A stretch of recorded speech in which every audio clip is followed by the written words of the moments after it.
ጤና ይስጥልኝ አማን ፍስሐ ጽዮን እባላለሁ የኢቢኤስ ቴሌቪዥን የስራ አስፈጻሚ ዋና ስራ አስፈጻሚ ነኝ። በጣም በሚያሳዝን መልኩ የኢቢኤስ መስራች ያገር ባለውለታ የድሆችን አባት በሚያሳዝን መልኩ አተናል።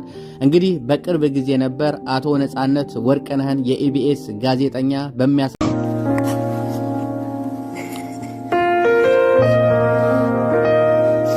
ከዓመታት በፊት በወጡ መረጃዎች አማን ፍስሐ ጽዮን የ$500 ሚሊዮን ባለሀብት እንደነበር ተረጋግጧል።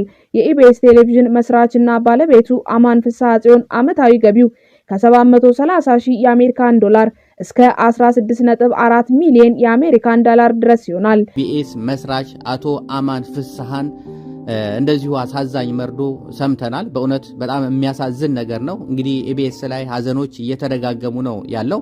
አቶ አማን እንግዲህ የሀገር ባለውለታ ኢቢኤስ ሆኖ እንዲቆም ያደረጉ መስርተውም ኢቢኤስ ሆኖ እንዲቆም ያደረጉ በብዙ በኢትዮጵያኖች ልብ ውስጥ እንዲቀር ያደረጉ ብዙ ቤት የተዘጋባቸው ብዙ የሚያለቅሱ ሰዎች እንባቸው እንዲታበስ ያደረጉ በጣም ቀላል ነገር አይደለም። በነገራችን ላይ ያደረጉ ህመሙን ላለፉት ወራት በደንብ አውቃለሁ። ካንሰር እንደነበረና ከጀርመን አሜሪካ ሲመላለስ እንደነበር አውቃለሁ። እናቱ በህይወት አሉ።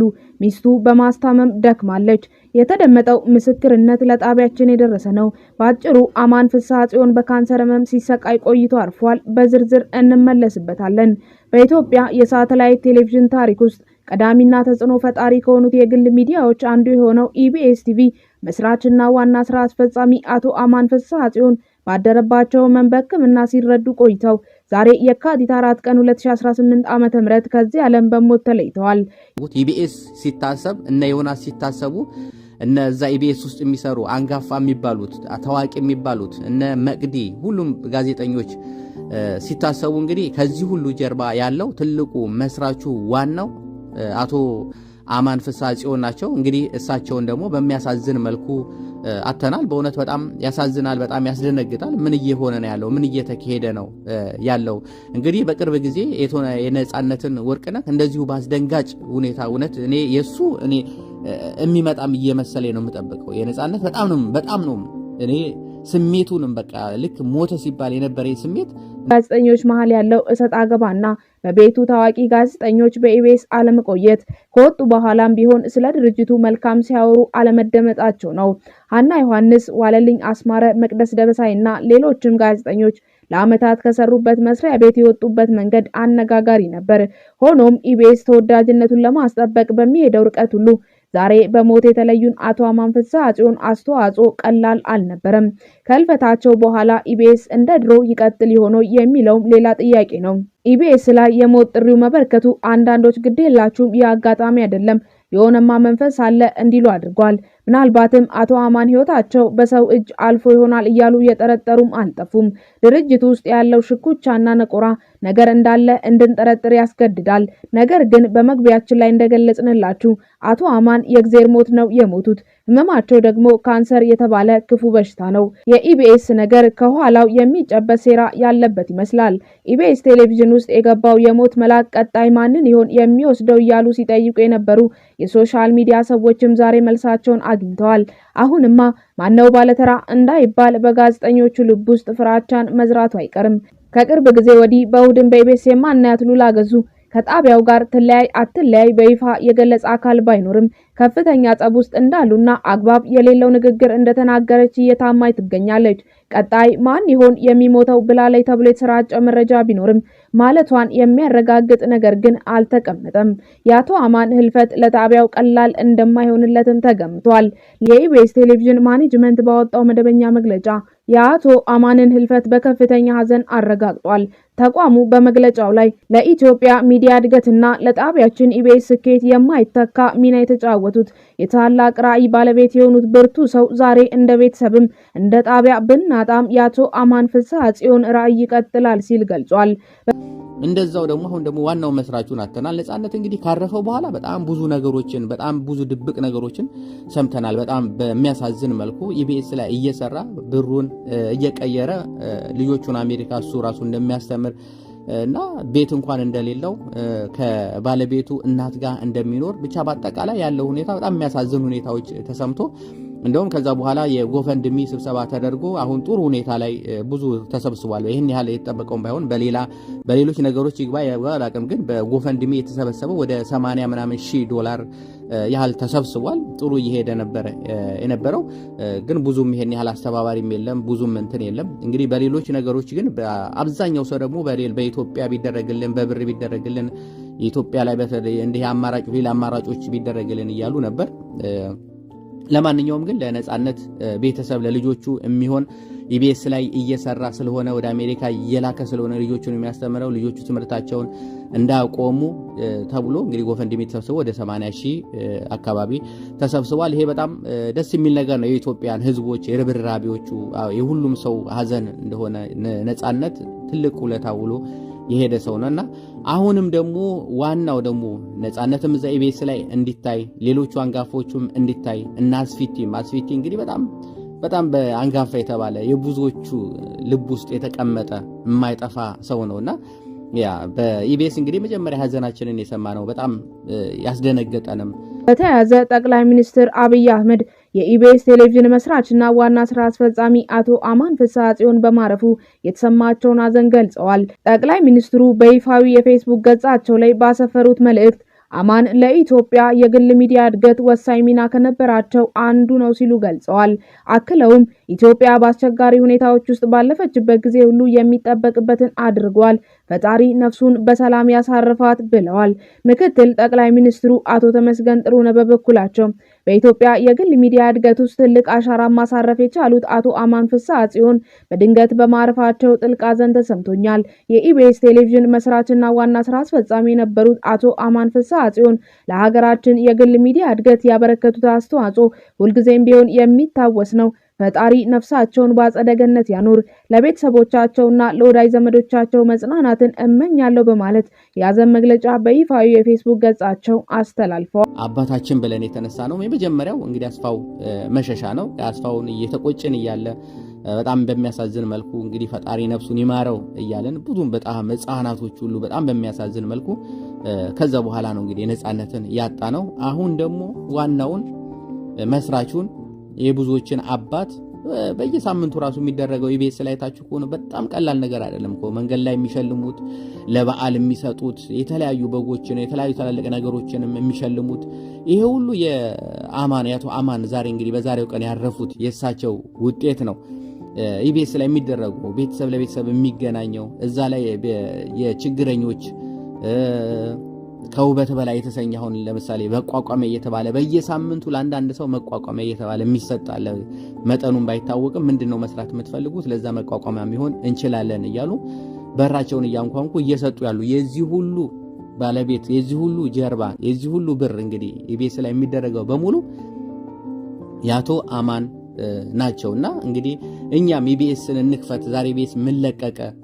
ኢቢኤስ ላይ ምን አለ? እና አስፋው ምን አሉ? እነ ነጻነት ምን አሉ? እነ ዮናስ ከበደ ምን አሉ? ሌሎችም ጋዜጠኞች ነው ምን አሉ ብለን የምንነሳውና ኢቢኤስን የምንከፍተው ስለ ኢቢኤስ ብዙ የምናወራው ዋናው የወሬው ሁሉም ነገር መነሻ እንግዲህ አቶ አማን ናቸውና ፈጣሪ ነፍሳቸውን ይማረው። ይሄን ያህል ፊት ለፊት መተው ብዙም ባይታወቁም አንድ ጊዜ ነው የመጡት። አንድ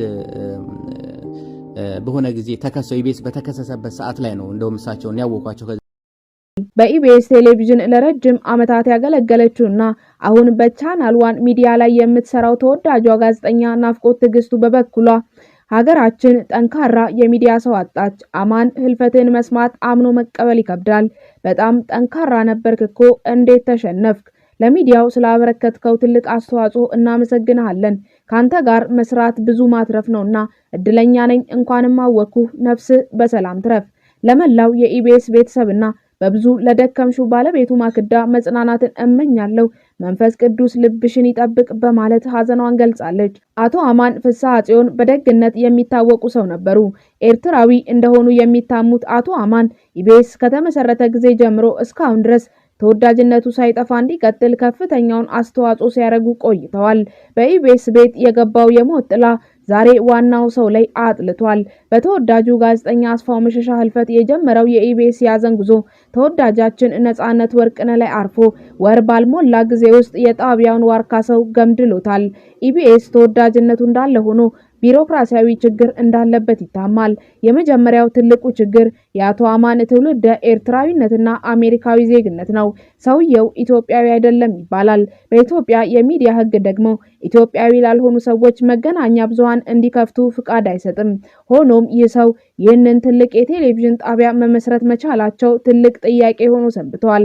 በዛ ፊት አላቃቸውም እንደሆነም ከጀርባ አናስተውልም። ያው እኛ ፊት ለፊት ያለውን ነው የምንጠራውም የምናየውም እናስተውለውም ኢቢኤስ የሚባለው ፕሮግራሙን ስሙን ነው እንጂ ከበስተጀርባ ዋናው አጥንቶቹን ላይ ብዙም ትኩረት አላረኩም። እኔ በበኩሌ ግን ይሄ በስተመጨረሻ ኢቢኤስ ላይ ተካሶ ከመንግስት ጋር በተገናኙበት ወቅት ላይ የት እንደገባች በዚህ ሰዓት ላይ ባላቅም ብርቱካን የምትባል እህታችን ኢቢኤስ ላይ ኢንተርቪው ከተደረገች በኋላ በነ ሉላ በኩል ከዛ በኋላ ነው እንግዲህ ኢቢኤስ ተከሰሰ፣ ቪዲዮ እንዲወርድ ተደረገ፣ ተደፍር ያለው ብላ ማለት ነው። እሷም ታስራለች ይመስለኛል። አሁን በዚህ ሰዓት እንግዲህ ድምጿም ህዝቡም ረስቷታል፣ ድምጿም ጠፍቷል። እንግዲህ አንድ ጊዜ ፈጣሪ ካለ ድምጿን እንሰማት ይሆናል። ግን አማንም በዛ ሰዓት ላይ እንግዲህ ተከሰው ነው በኢትዮጵያ ብሮድካስቲንግ ኢንተርቪው ተደርገው በዛ ሰዓት ነው እሳቸውን እንግዲህ ወደ ፊት ለፊት የኢቢኤስ መስራች የኢቢኤስ ባለቤት በሚል የታዩት። ታስረውም ነበር መሰለኝ፣ ለተወሰነ ጊዜ ታስረውም ነበረ። በጣም ከባድ ግርግር ነበር የነበረው በሰዓቱ። እንግዲህ በዛን ጊዜ ነው ለመጀመሪያ ጊዜ ፎቶአቸው የሚወጣው። ይሄ እንኳን ፊት ለፊት የሚታየው ፎቶ በዛም በኢንተርቪው ወቅት ላይ የተነሱት ፎቶ ነው እንጂ ከዛ በፊት ላይ ምንም እኔ በበኩሌ ኢቢኤስ እንግዲህ ቀልደኛ ተከታታይ ነኝ፣ በጣም ነው የማያቸው። ስለዚህ የምናየው ፊት ለፊት ያሉትን ሰዎች ነው እንጂ የጀርባ አጥንቶቹን መስራቾቹን እንዲቆም ያደረጉ ይሄን ሁሉ ባለውለታ እንግዲህ ዮናስ ከበደ ከዚህ ቀደም አስተማሪ ነበር። እንግዲህ ዮናስ ማንም አያውቀውም፣ ትምህርት ቤት ነው የሚለው አስተማሪ ነው። ዮናስ ከበደ ይሄን ያህል እውቀት ያለው ሰው፣ ይሄን ያህል ትትና ያለው ሰው እንድናቀው ዋናው ያደረገን እንግዲህ ኢቢኤስ ነው። ሌሎቹም የሴቶቹንም ሁሉንም ቢሆን ዋናው እንድናቀን ያደረገው የዚህ የጀርባ አጥንቱ ዋናው ጠንሳሹ እንግዲህ አቶ አማን ናቸው።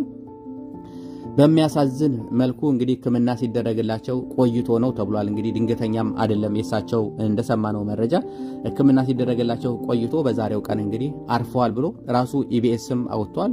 ግራቀኙንም አጣርተን እንግዲህ አሉ የተባሉ ትክክለኛ መረጃ የሚያወጡ የዩቲዩብ ገጻቸው ላይም ለጥፈዋል። እንግዲህ ቪዲዮም ባይሰሩ ዩቲዩብ ገጻቸው ላይ አቶ አማንን ስናስታምም ቆይተን አርፈዋል የሚል መልእክት አስተላልፈዋልና በጣም ያሳዝናል። እንግዲህ መርዶ መስማት መርዶ ማውራትም በጣም ነው የሚከብደኝ። በነገራችን ላይ ከሁሉም መናገር እዚህ ጋር ማውራት የሚከብደኝ ሰው ባልና ሚስቶች ሲለያዩና እንደዚህ እንደው ሰው ሞተ ምናምን ተብሎ ሲወራ እንደነዚህ እንደ ሁለቱ ነገሮች በጣም አፌን የሚያስተሳስረውና የምናገረውን የማጣው ነገር የለምና በጣም ያሳዝናል። ለዛ ነው ምናልባት እንግዲህ ከምላሴ እንትን ካለባችሁ በጣም ነው እንትን የምለውና ፈጣሪ በእውነት ነፍሳቸውን ይማረው። እንግዲህ ለዓመት ቤት ኪራይ የከፈሉላቸው ወገኖች ይኖራሉ፣ ለ6 ወር ቤት ኪራይ የከፈሉላቸው ይኖራሉ፣ የሚያስተዳድሯቸውም ይኖራሉ። ብዙ ነገር አለና እንግዲህ በሳቸው እጅ ላይ ፈጣሪ የዛን ሁሉ እስከዛሬ ያረጉትን ለኢትዮጵያ ሕዝብ እስከዛሬ ያረጉትን ለድሃው እስከዛሬ ያበሱትን እንባ ኢቢኤስ ላይ እንግዲህ በየሳምንቱ በተለያየ በእርዳታም ቢሆን በተለያዩ መንገዶች ብዙ እንባዎች ይታበሳሉና እነዛ ሁሉ እንባዎች በተለይ አሁን ደግሞ በዚህ ወቅት ላይ ደግሞ እየተላለፈ ያለው ከውበት በላይ የሚሰኘው የብዙዎችን የምስኪኖችን እንባ የብዙዎችን ጓዳ እያንኳኳ ያለ ነውና በዚህም የብዙዎችን እንባ አባሽ ናቸውና ፈጣሪ የሁሉም እንባ ጠብቋቸው ነፍሳቸው። ኢቢኤስ በኢትዮጵያ ታሪክ የመጀመሪያው የግል ቴሌቪዥን ጣቢያ ነው። ኢቢኤስ ከመመስረቱ በፊት ሌላ የግል ቴሌቪዥን ጣቢያ አልነበረም። ከዚህ በኋላ ነው እነ አሻም፣ ናሁ፣ ቃና፣ አርትስ፣ አባይ ምናምን የመጡት።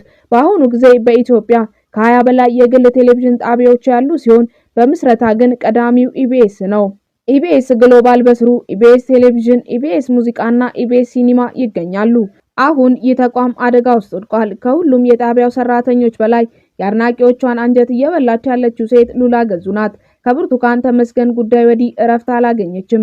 ያኔም ልትሰደድ ነው ተብሎ ነበር። ነገሮች ከጠመሙባት ምን ልታደርግ ትችላለች ብለው የሚጠይቁ መበርከታቸው ይታወሳል። በዚህ ሰሞን ከጣቢያው መሰወሯ የዚያ ሂደት ውጤት ሊሆን ይችላል። በብርቱካን ተመስገን አስደማሚ ትወና ሰሞን ብዙ ጠያቂዎች የሉላ ገዙ እጣ ፋንታ ምን ይሆናል ብለው እየጠየቁ ስደት፣ አርፎ መቀመጥ ወይንስ ምን? ወይስ ጥፋተኛ እንዳልሆነች ታምኖበት ስራን ትቀጥላለች እያሉ ይብሰከሰኩ ነበር። አሁን አርፋ የተቀመጠች ይመስላል። በሂደት ግን ስደትን ልትመርጥ ትችላለች። ሉላ ብቻዋን ሳይሆን ከጣቢያው ጋር ሊሞክሩት ይችላሉ። ያ ማለት ቀድሞም በሌላ ዓለም ሆነው በሌላ ሀገር ሳተላይት ዝግጅቶቻቸውን ያስተላልፉ እንደነበረው ማለት ነው። ያን ጊዜ ሉላ በልጅነቷ ትመኝ የነበረውን ፖለቲካ ልትሰልቀው ትችላለች። አርፋ የመቀመጥ እድሏ ዝቅተኛና ጊዜያዊ ነው። በእርግጥ የሁለት ልጆች እናት መሆኗ የሚያስራት ሊመስል ይችላል። ነገር ግን በዚያ የችግሯ ሰሞን ለሸገር ኤፍኤም የተናገረችውን የፖለቲከኝነት መንፈስ የምሯን ከቀሰቀሰችው ልክ እንደነ ታደለች ኃይለ ሚካኤል ልጆቿን ጣጥላ ፖለቲካ ውስጥ ልትሰጥም ትችላለች። ያለቃዋን የአማን ፍስሐ ጽዮንን ራዕይ ለማሳካት ስራ ልትቀጥልም ትችላለች። ነገር ግን አብይና ኢሳያስ የገቡበት ጠብ ከዚህ በኋላ ኢቢኤስ ቴሌቪዥንን ሰላም አይሰጠውም። የኢሳያስ እጅ ረጅም ነው። በኢትዮጵያ ለሚፈጠሩና ሲፈጠሩ ለነበሩ ትርምሶች ተጠርጣሪ ሲፈለግ እሳቸው አሉበት። የብርቱካን ተመስገን ጉዳይ በመላ ኢትዮጵያ የአመጽ መነሻ ይሆናል ተብሎ ታቅዶ እንደነበረ የኢትዮጵያ መንግስት በኮሚኒኬሽን አገልግሎት ሚኒስትሩ ለገሰ ቱሉ በኩል ገልጿል። ጣቢያው ከዚህ ወዲያ ነጻነት ወርቅነህን ጨምሮ ይኸው ምሰሶውን በሞት ተነጥቋል። ይህንን ዝግጅት ከመደምደማችንና ከመሰናበታችን በፊት የኢቢኤስ ቴሌቪዥንን ዘፍጥረትና የጀርባ ፖለቲካውን እንፈትሸው። ኢቢኤስ ቴሌቪዥን የተመሰረተበት ድብቅ ዓላማ ኢትዮጵያውያንን ከኢሳት ቴሌቪዥን ለመነጠል ነበር ይባላል። የኢትዮጵያ ሳተላይት ቴሌቪዥን ወይንም ኢሳት በዘመኑ ለኢትዮጵያ መንግስት የእግር እሳት መሆን የቻለ በዋናነት በግብጽና ኤርትራ መንግስት ብሎም በዲያስፖራው የገንዘብ ድጋፍ የቆመ የተቃውሞ ሚዲያ ነበር።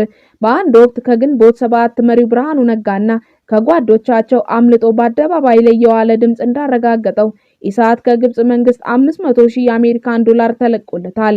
ህወሓት መራሹ የኢትዮጵያ መንግስት ደግሞ በኢትዮጵያውያን ጣሪያ ላይ የተንጠላጠለ የዲሽ አቅጣጫ መቀየር በሰለቸው ጊዜ በሌሎቹ ኤርትራውያን የሚዘወረውን ኢቢኤስ የተባለ አፍዝዝ አደንግስ ቴሌቪዥን ፈቶ ለቀቀው ነው ነገሩ። እሾህን በሾህ ማለት ይሄ ነው። አንድ በቅርቡ ከኢቢኤስ ቴሌቪዥን ጋር የተፋታ ጋዜጠኛ አለ። እንደ ዋዛ ሲያወጋ ሁሉም በሚባል ደረጃ በከፍተኛ ባለድርሻነት የሚጠቀሱት የጣቢያው ሰዎች ኢትዮጵያ ውስጥ የመኖሪያ ፍቃድ የላቸውም። ሁሉ ነገራቸው አሜሪካ ናት። እናት ሀገራቸው ደግሞ የኢሳያስ አፈወርቂው ሀገር ኤርትራ። ኢቢኤስ እንዲህ ባለ የአመሰራረት ታሪክ ውስጥ አልፎ እንዲህ ባሉ ሰዎች እየተመራ ብዙ ጊዜ በሚያበሳጩ ዝግጅቶቹ ገንዘብ እንደሚቃርመው ሁሉ ከጣቢያው በላይ ብልጥ ሆነው ዝናቸውን በመገንባት የሸሹታሉ። የዛሬው የዶንኪ ቲዩብ ጌታ እሸቱ መለሰ ጥሩ ምሳሌ ነው። እሸቱ በልጅነቱ ለጥበብ የቀረበ የቲያትር ጥበባት ምሩቅ የኛ የተባለ የግብረሰናይ ድርጅቶች በሚመሩት ፕሮጀክት ላይ አዘጋጅ ሆኖ የሰራ በአብዛኛው ለኢትዮጵያዊነትና ቁም ነገር የቀረበ ወጣት ነው። በአንድ ወቅት ግን የቤተሰብ ጨዋታ የተባለ ዝግጅት አቅራቢ ሆኖ ኢቢኤስ ላይ ተከሰተ። ኢቢኤስ ከመሰረቱ በቁም ነገር ማዝናናትን ጉዳዩ ያደረገ ሰው አይጥመውምና ሳይቆይ ተለያዩ። የናዝሬቱ ልጅ እሼ ግን በኢቢኤስ ፊቱን አስመታ። ልባቸው የተሻለ መዝናኛ የሚናፍቅም ተዋወቁት። ይህንን የቴሌቪዥን ጣቢያ የሚተቹት ኢትዮጵያዊነትን አያንጸባርቅም ሃይማኖቶች ለሟቹ የኢቢኤስ አለቃ አድናቆቶችም ትችቶችም እየጎረፉ ነው። ከአድናቆቶቹ ለመጀመር ያህል ቴዎድሮስ ተክለአረጋይን እናስቀድማለን። ቴዲ ይቀጥላል። አማን ባለውለታዬ ነበረ፣ አረፈ። ኢቢኤስ ቴሌቪዥንን ለመመስረትና በራሱ ቀለም መሪ ሆኖ እንዲቆም ለማድረግ ዕውቀቱን ጊዜውንና ሁሉ ነገሩን ሰጥቷል። የሐሳቡን አሳክቷል። ኢቢኤስ እዚህ እንዲደርስ ከጣሩት የጣቢያው ባለቤቶችና አመራሮች አንዱና ዋነኛው ነው አማን። በዚህ ሂደት ውስጥ ልክ ያልመሰለኝን ስራ ባየው ጊዜ በሙሉ እንደ ኢቢኤስ በተቃውሞ ስህተት የመሰለኝን ፕሮግራም እንዲታረም በመሻት የጻፍኩበት ሚዲያ የለም። አማንና መላው የኢቢኤስ ማኔጅመንትም የሚቀበሉትን ወስደው ያልጣማቸውን ከመተው ያለፈ ፊታቸውን አላጠቆሩብኝም። መጽሐፍቶቼንም ቲያትሮቼንም የኢቢኤስን ቴሌቪዥን ያህል ያስተዋወቀልኝ እኔም ቃለ መጠይቅ የሰጠሁበት ጣቢያ የለም። ምኖኛለው መጽሐፍ ሲወጣ በቀጥታ ለአማን ነፃ የማስታወቂያ ትብብር እንዲያደርግልን ጠየቅኩት። እንደውም ትዝ ይለኛል አማን እንደዚህ ተብሎ ይጠይቅ አይጠይቅ አላውቅም፣ ከትዕግስት ዋልተ ንጉስ ጋር ለህብረተሰብ የሚጠቅም መጽሐፍ ጽፈናል ብለን እናምናለን። ነፃ ማስታወቂያ እንድትሰጠን እንፈልጋለን ያልኩት። ላስበውና ልንገርህም አላለኝም። በዚያው ስልክ ነፃ ማስታወቂያ እንደሚሰጠን ቃለ መጠይቅ ተደርጎልን ስራችንን እንደምናስተዋውቅም ቃል ገባልኝ። ቃሉንም ፈጸመ። 300,000 ብር የሚያወጣ ማስታወቂያ ሰጠኝ። ለኔ የአማን መልካምነት ማስታወቂያ በመስጠቱ አይደለም የሚገለጸው፣ ቅር አለመሰኘቱ፣ እኔን እንደ ስራው ነቃፊ አለመውሰዱ፣ ዓላማዬን መረዳቱ ይህ ለኔ የውለታ ያህል ነው። መተቸትን መቀበል መልካምነትን ይፈልጋል። ኢቢኤስ ቴሌቪዥን ሊያነጋግረን ቢችል እንኳን የግልና የመንግስት ቴሌቪዥን ጣቢያዎች ሁሉ የሚኮርጁትና ሊሆኑት የሚመኙት ጣቢያ ሆኗል። የዚህ የዋና ስራ አስፈጻሚው አማን ፍስሐ ጽዮን ዛሬ ይህ ሰው አርፏል። አማን ነፍስ በሰላም ትረፍ። ቴዎድሮስ ተክለአረጋይ የአገር ባህል ሆኖበት አሊያም ከልቡ ደግ ደጉን አውርቶ ነፍስ በሰላም ትረፍ ቢልም የአማን ፍስሐ ጽዮንና በጣቢያው ኢቢኤስ ቴሌቪዥን ላይ ጥያቄ መነሳቱ ግን ቀጥሏል። አማን ከ18 ዓመታት በፊት በ1999 ዓ.ም ነበር ኢቢኤስ ቴሌቪዥንን የመሰረተው። ይኸው ከኢትዮጵያ ሚሊኒየም ዋዜማ ጀምሮ ላለፉት 18 ዓመታት በኢትዮጵያ የስርጭት መገናኛ ብዙሃን ታሪክ በብዙዎች ዘንድ ቀዳሚ ምርጫ የሆነው ይህ የቴሌቪዥን ጣቢያ ከአሜሪካን አገር ከሜሪላንድ ግዛት እንዲሁም ከኢትዮጵያ ደግሞ ገርጃ አካባቢ ከሚገኘው ባማ ህንጻ ስቱዲዮ ፕሮግራሞችን በማስተላለፍ ላይ ይገኛል።